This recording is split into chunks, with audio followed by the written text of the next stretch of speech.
الرحمن الرحیم۔ آج اصول فقہ کا ایک ماخذ استحسان کے بارے میں آپ حضرات کے سامنے ذکر کرنا چاہوں گا۔ اس پر بات کرنے سے پہلے یہ گزارش ہے کہ جن حضرات نے ابھی تک سبسکرائب نہیں کیا تو برائے مہربانی کر لیں تاکہ اس طرح کی معلوماتی ویڈیوز آپ کو بر وقت ملتی رہیں۔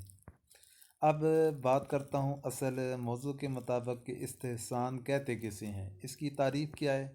استحسان اس کو کہتے ہیں کہ کبھی تر دلیل کی وجہ سے قیاس کو چھوڑ دینا، یعنی ایک طرف قیاس ہو اور اس کے مقابلے کے اندر مضبوط دلیل سامنے آ جائے تو اس دلیل کی بنیاد پر قیاس کو چھوڑ دیا جانا۔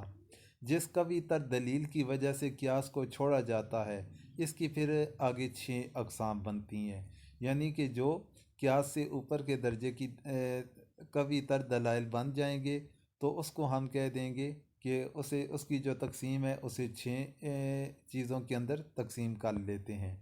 اب کن کن وجوہات کی بنا پر قیاس کو چھوڑ دیا جاتا ہے کہ اس میں سے پہلے نمبر پر آ گیا استحسان بالنص، اسے کہا جاتا ہے کہ ایک طرف قیاس تھا تو کسی نص کی وجہ سے تو اسے قیاس کو چھوڑ دیا، اسے استحسان بالنص کہہ دیا جائے گا۔ پھر اسی طرح دوسرے نمبر پر ہے استحسان بالاجماع، کہ قیاس کو اجماع کی وجہ سے چھوڑ دینا تو اسے ہم استحسان بالاجماع کہہ دیں گے۔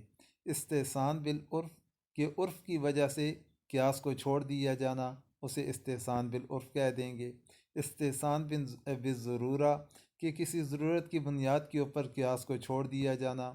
استحسان بالمصلحت، کہ کسی مصلحت کے تحت قیاس کو چھوڑ دینا، اسے استحسان بالمصلحت کہا جائے گا۔